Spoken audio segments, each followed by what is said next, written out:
La team, salut, j'espère que tu vas bien. Aujourd'hui, vidéo un petit peu différente, j'espère que ça va vous plaire.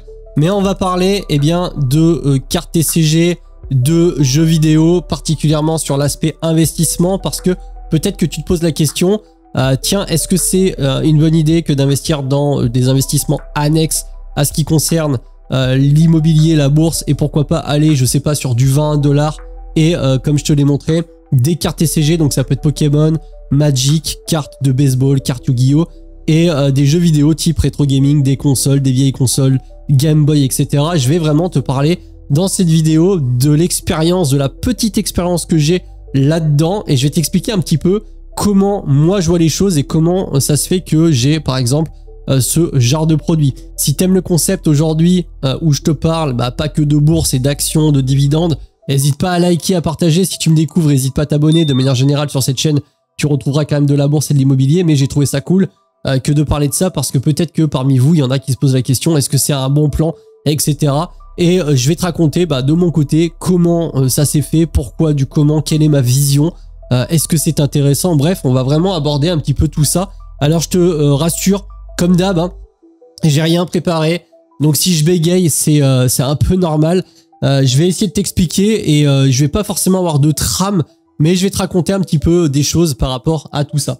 Donc aujourd'hui, ce qui se passe, c'est que je sais pas si tu as fait gaffe, mais tout ce qui va concerner, comme je te l'ai dit, les cartes TCG, les vieux jeux vidéo, tu vois là, ça c'est un Tetris sur NES en boîte. Alors il n'est pas blister, c'est simplement que j'ai mis une protection parce que c'est un jeu qui est assez propre. Tu peux le voir, je sais pas. Je te mettrai peut-être des plans. En fait, ce que je vais faire, c'est que je vais parler et je vais te montrer comme ça et je te mettrai des plans. Je tournerai ça avec une meilleure lumière.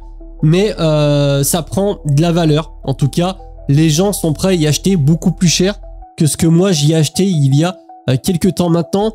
Pourquoi? Parce que si jamais tu me découvres et que tu connais pas vraiment l'histoire derrière Jérémy Sensei, moi à la base, et tout le monde te le dira qui me connaît dans la vraie vie, je suis un gamer, un peu moins aujourd'hui, je joue encore un peu, mais il y a vraiment un moment où j'étais à fond dans le gaming et d'ailleurs c'est comme ça que tout a commencé.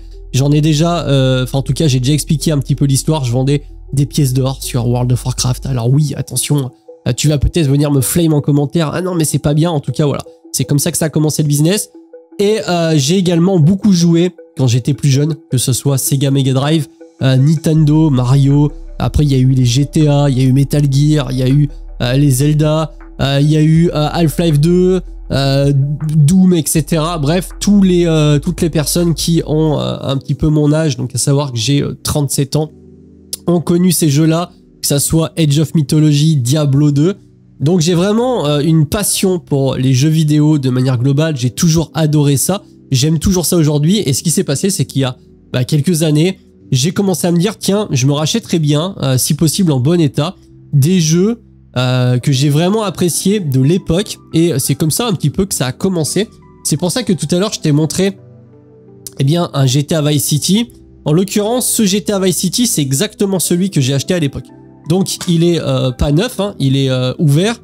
Il y a encore les codes, je sais pas si tu peux voir, je te mettrai des plans encore une fois. Il y a des codes encore inscrits à la main qui datent d'il y a 20 ans.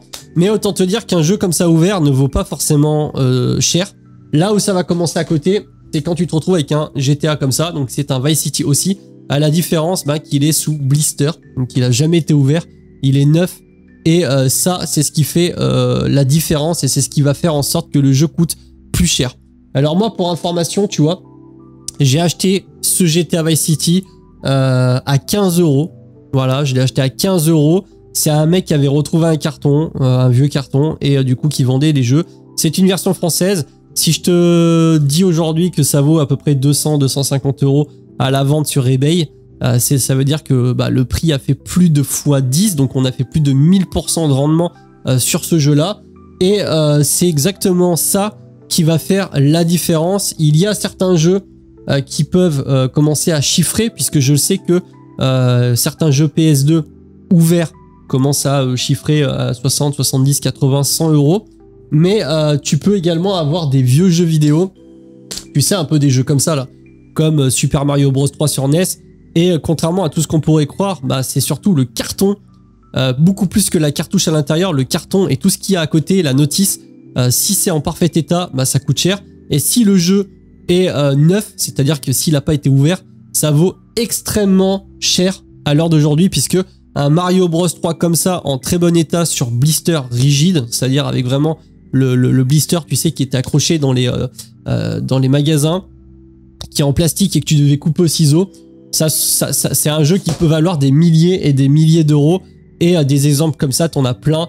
T'as vraiment des vieilles PlayStation 2 neuves qui coûtent 2-3 000 euros à la vente, etc. Bref, tu l'as compris, tu peux vraiment te retrouver avec des jeux qui valent une fortune.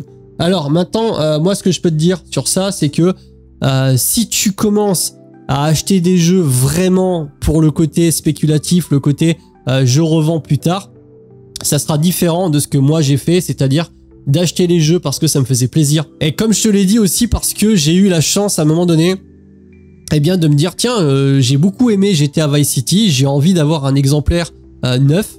J'ai regardé, je suis tombé sur tout simplement une vente à 15 € et j'ai acheté le jeu, je l'ai reçu et on se retrouve avec le GTA qui est en parfait état et qui est effectivement neuf. Ça a été aussi le cas après avec San Andreas, donc ça c'est un San Andreas qui est neuf, je te mettrai un petit plan. Tu retrouves bien le liseré PlayStation. Je vois bien que le jeu a pas été recollé, en tout cas que le blister est 100% neuf. Ça, c'est ce qu'il va falloir surveiller parce que c'est simple. Plus tu vas te retrouver avec un jeu en bon état général, moins le blister sera abîmé. Et surtout, il faut être certain qu'il n'ait pas été ouvert et que ce soit pas une malfaçon. Ça me rappelle une anecdote et je t'en parlerai après sur les cartes Pokémon concernant Logan Paul. Mais il faut vraiment qu'il y ait la partie authenticité sur les jeux si tu veux que celui-ci prenne de la valeur plus tard. Parce que aujourd'hui, bon, tu l'as compris, moi je suis plutôt sur un côté possession plaisir, mais je sais également que l'argent dort correctement et que si demain j'ai besoin de revendre les jeux, il suffit que je les brade un tout petit peu en dessous de la cote marché et c'est des jeux qui se vendront. Je l'ai pas fait pour ça. Je te cache pas que j'ai jamais acheté un jeu en me disant je l'achète parce que plus tard ça va valoir plus cher et que je vais le revendre. Il y a vraiment un mix du ça me fait plaisir de l'avoir et en même temps je sais que si demain pour une raison quelconque j'ai besoin de trésorerie, eh bien je pourrais tout simplement le revendre. Il y a quand même une conservation et aussi une augmentation du capital puisque ça fait partie un petit peu des investissements alternatifs comme je te l'ai dit. Et aujourd'hui les jeux vidéo, quand tu as des bons coups et surtout quand tu t'y es pris il y a plusieurs années, puisque par exemple moi le GTA 9, là je vais prendre l'ancien, mais le GTA 9 je l'ai acheté en 2021 ou 2020, je sais plus. Je te mettrai peut-être un screenshot, je dois avoir encore l'historique d'achat sur eBay. Mais voilà, ça s'est pas fait aujourd'hui. À l'heure d'aujourd'hui, c'est un peu pareil, il y en a de moins en moins, les gens en veulent de plus en plus et forcément, eh bien, c'est des jeux qui commencent à coter. Donc, tu te retrouves avec toute une panoplie de jeux, que ce soit Sega, NES, Super NES, enfin bref, tous les jeux. Tu peux même avoir des jeux plus récents, mais faut bien comprendre un truc, c'est que plus ton jeu est ancien et plus normalement il va coter. Et après, il y a aussi des licences. Évidemment, si tu as un Super Mario Bros 1 comme celui-ci en boîte qui est dans un état parfait, vraiment parfait, qui est coté 10 sur 10 Watagame et qu'il est sous blister rigide, c'est un jeu qui vaut plusieurs dizaines de milliers d'euros. Je crois même qu'il y a des ventes aux enchères à plus de 100 000 euros. Je crois même qu'il y a eu un Mario Bros qui s'est vendu 800 000 $ si je dis pas de conneries. Donc c'est des jeux qui peuvent valoir extrêmement cher. Tu as également la partie console où tu vas avoir des vieilles consoles comme des NES, des PlayStation 1. Alors c'est toujours pareil. Là où ça va faire la différence, c'est pas tant sur l'état de la console, c'est surtout sur l'état des boîtes, des polystyrènes que tu as à l'intérieur, des notices, etc. Faut vraiment qu'il y ait le pack et le bundle d'origine, sachant que sur la plupart des consoles, eh bien tu as également des bundles qui sont différents. Tu vas avoir des bundles Super NES avec Mario, avec Mortal Kombat, etc. Tu as vraiment tout un ensemble de bundles et chaque pièce est assez recherchée. Je te parle même pas des PLV, etc. Et du coup, tu l'as compris, c'est le cas aussi dans tout ce qui concerne les cartes TCG, exactement comme par exemple ce genre de booster. Mais tu vas voir qu'il y a des subtilités si jamais t'es pas vraiment dans le truc. C'est toujours pareil, tu sais, à chaque fois qu'on parle d'argent, d'investissement, de prix, et notamment dans ce genre de délire, il y a vraiment des petites choses à savoir. Par exemple, sur ces boosters-là, donc ça, c'est des boosters qui sont sur une édition un peu recherchée qui s'appelle Destinée Occulte.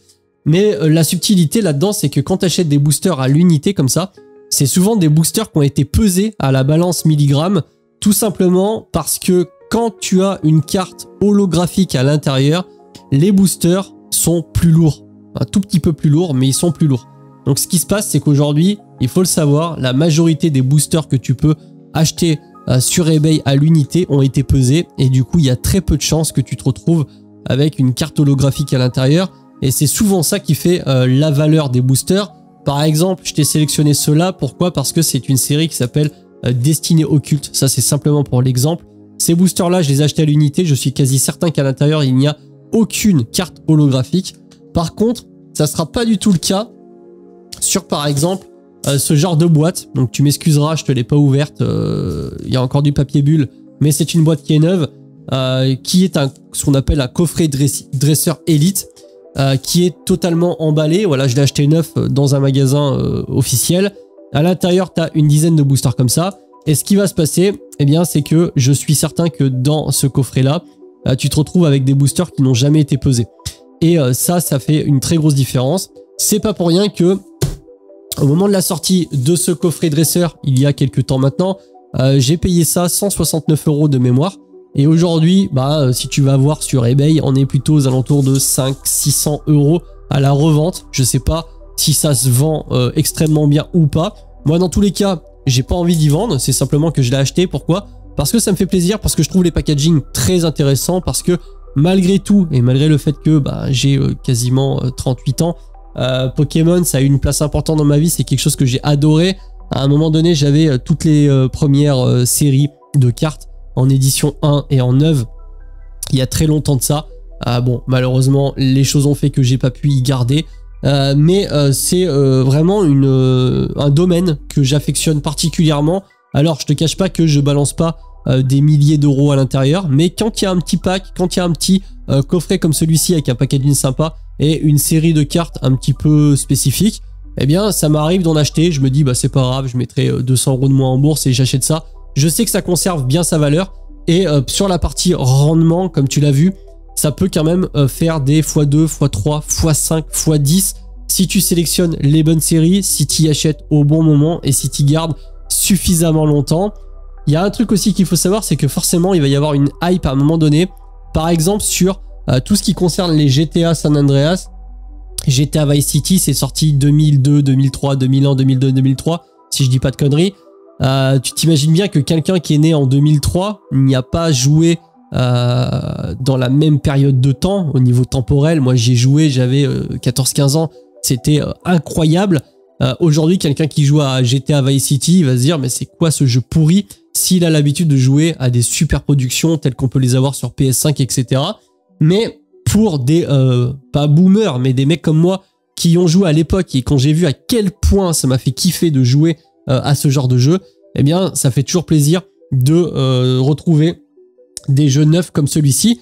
Ce qui va se passer, c'est que techniquement la cote des jeux, elle arrive au pic quand c'est des gens qui se retrouvent dans la capacité d'acheter le jeu et qui ont aussi le bon âge, c'est-à-dire qu'ils ont eu l'âge d'y jouer. Je te garantis pas que ce jeu va peut-être rester à 250 balles dans le temps, malgré que c'est un jeu qui aujourd'hui a 20 ans. Quand tu le possèdes en neuf, forcément, ça fait une différence. Il y a des collectionneurs qui vont essayer d'avoir le maximum de jeux neufs. Tu retrouves facilement, par exemple, sur YouTube, des mecs qui ont des collections complètes de rétro gaming. Moi, j'ai regardé pas mal de vidéos sur le sujet et j'ai trouvé ça relativement sympa.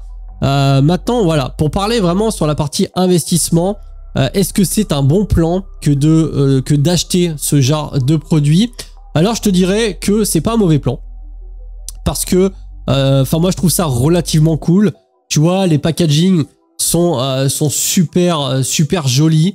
Ça fait vraiment quelque chose. En plus, quand les gamins viennent chez toi et qu'ils ont l'impression que c'est un magasin de jeux, de jouets, tu sais, ils sont comme des dingues. Maintenant, c'est pas forcément liquide. Maintenant, tu as forcément un risque de dégradation. Il faut protéger. Tu peux pas laisser ça aux UV parce que sinon, il y a une dégradation. Il faut faire assez gaffe. Tu as toujours le risque. Si tu as un incendie chez toi, qu'est-ce qui se passe? Est-ce que tu as fait assurer ta collection ou pas? Pour le côté revente, si tu as vraiment des pièces d'exception, des jeux qui sont relativement rares, j'estime que t'as pas forcément de souci à te faire si tu y mets à un prix qui est raisonnable. Après voilà, on le sait, hein, tous les prix qu'il va y avoir sur eBay quand tu vas avoir tel ou tel jeu à des prix qui sont complètement stratosphériques. Normalement, tu peux toujours négocier un peu. Faut pas forcément prendre pour argent comptant le prix que tu vois affiché sur les plateformes de vente comme eBay ou Le Bon Coin. Mais de manière générale, ce qui est sûr, c'est que par exemple, le GTA Vice City que j'ai acheté 15 € il y a 5 ans à peu près, aujourd'hui, c'est introuvable à 15 €. Littéralement, j'ai envie de te dire, si tu en as un à 150 €, ça sera déjà pas trop mal en version française et en état super propre où tu n'as pas de déchirure, etc. Parce que comme je te l'ai dit, c'est vraiment ça qui va faire la différence. Est-ce que le jeu est abîmé, écorché? Est-ce que la boîte est fissurée? Le liseré, est-ce que c'est un liseré officiel PlayStation 2 ou pas? Bref, ça va vraiment dans le détail. Tu sais, quand il y a de l'argent en jeu, pour le coup, c'est le cas de le dire, eh bien, on vérifie absolument tout. Tu as des agences de notation. Tu peux littéralement envoyer tes jeux aujourd'hui dans des agences de notation où ils te le mettent dans une protection, tu sais, en plexiglas avec une notation. Et plus ta notation est bonne et plus ton jeu vaut cher, même si encore une fois, j'ai l'impression qu'il y a eu de la manipulation de marché de la part des entreprises de cotation, de notation, parce qu'ils se sont mis un petit peu d'accord entre eux. Bon, ça c'est un autre sujet. Faut faire relativement attention. Faut vraiment se renseigner. Faut pas que tu achètes du faux non plus, puisque tout à l'heure je te racontais l'histoire de Logan Paul qui avait acheté un gros carton qui devait contenir 6 displays de l'édition 1 de Pokémon et qui devait être scellé. Il a acheté ça à une somme complètement hallucinante. Je crois que c'était plus de 5 millions de dollars. Il l'avait présenté en vidéo et dans les commentaires, il y avait un mec qui lui a expliqué, qui bossait à l'époque dans l'entreprise justement qui faisait le packaging de ce genre de display dans le but de distribuer ça dans des grandes surfaces et dans des grandes enseignes, et qu'il avait l'impression que c'était pas un original. Je sais pas, peut-être que certains ont vu la vidéo. Finalement, il a craqué, il avait le doute, il a ouvert le carton, donc c'était un gros risque. Avant de se rendre compte qu'à l'intérieur, il y avait que des fausses cartes, et je crois que c'était même pas des cartes Pokémon, c'était des cartes Yu-Gi-Oh, je crois, quelque chose comme ça. Donc ça peut faire très mal. Il faut se renseigner. Il faut se renseigner. Maintenant, moi, je trouve ça quand même très sympa. Le côté investissement plaisir, tu sais, c'est un petit peu différent quand même de posséder des actions dans son portefeuille. C'est totalement transparent, c'est totalement immatériel. Vraiment, tu te dis, bon, je sais que c'est là, mais tu l'as pas sous forme physique comme tu peux l'avoir avec une pièce d'or, avec un jeu, avec de l'immobilier, de l'investissement vraiment tangible que tu peux toucher, tu vois. C'est un peu différent. Donc moi, je fais pas, comme je te l'ai dit, de collection. Je ne fais pas forcément la chasse où je vais acheter absolument tout ce qui va me passer par la tête, etc. Mais j'ai quand même essayé de sélectionner des pièces de choix qui me font plaisir à titre perso. C'est pour ça qu'à l'heure d'aujourd'hui, je possède les GTA sous blister, que ce soit le 3, le Vice City, le San Andreas, le GTA 4, le GTA 5. Je les ai achetés sous blister. J'ai vraiment acheté dans la mesure du possible et pas trop cher. C'était aussi ça le truc, c'est que si par exemple demain il y a un jeu qui me fait de l'œil mais qui est beaucoup trop cher pour moi, je l'achète pas. Je suis pas au stade du collectionneur. Par contre, un GTA Vice City qui passe à 15 balles, je me dis, putain, c'est incroyable, 15 €, franchement, c'est un McDo, tu vois. Je l'achète et c'était pas dans un but spéculatif, même si je savais forcément que ça allait prendre de la valeur. Aujourd'hui, c'est des GTA qui valent plus cher, qui ont fait x10 en l'espace de 5 ans. Il n'y a pas beaucoup d'investissements qui ont fait autant. Maintenant, ça reste limité. Tu peux pas investir 100 000 € dans des GTA Vice City parce que de toute façon, il n'y a pas cette quantité et les revendre plus cher. Non, ça marchera pas. Mais tu peux le faire avec un, deux jeux, un ou deux accessoires ou voilà, booster, display Pokémon, coffret Elite. C'est totalement possible. Après, tu vas pas faire des millions avec ça. Évidemment, il y a des gros collectionneurs qui ont des sacrées collections. Mais tu peux te retrouver voilà, avec 3-4 coffrets à acheter. Tu les revends 5-6 ans après en ayant fait x4. Ça peut être un business. Maintenant, c'est pas comme ça que moi, je vois... en tout cas, pour moi, c'est pas une solution de construction durable et surtout de patrimoine en quantité. Je me vois pas faire 1 million d'euros en faisant du troc, tu vois, sur eBay et sur Le Bon Coin en achetant, en revendant. Mais je trouve ça relativement sympa, comme je te l'ai dit, pour avoir un petit côté investissement plaisir. Quelque chose que tu peux toucher, quelque chose que tu peux avoir à la maison. Et en cas de problème, ils revendent parce que Pokémon, c'est une franchise qui, je crois, est celle qui a généré le plus d'argent dans le monde quand on voit à quel point certaines cartes Pokémon, certains accessoires, certains jeux Pokémon, ça arrache. C'est littéralement la bagarre dans les grandes surfaces, comme j'ai pu le voir aux États-Unis il n'y a pas très longtemps. Donc voilà, je voulais simplement te parler rapidement de la partie rétro gaming, de la partie carte TCG, parce que moi j'aime bien. Je pense qu'il y en a dans la commu aussi qui aiment bien. On a tous été un peu bercés dedans si tu as moins de 40 ans. N'hésite pas encore une fois à me dire en commentaire si tu as kiffé, parce que c'est vrai que là je t'ai fait une petite vidéo d'une même pas une demi-heure en te présentant rapidement le truc et comment moi je vois la chose. Mais peut-être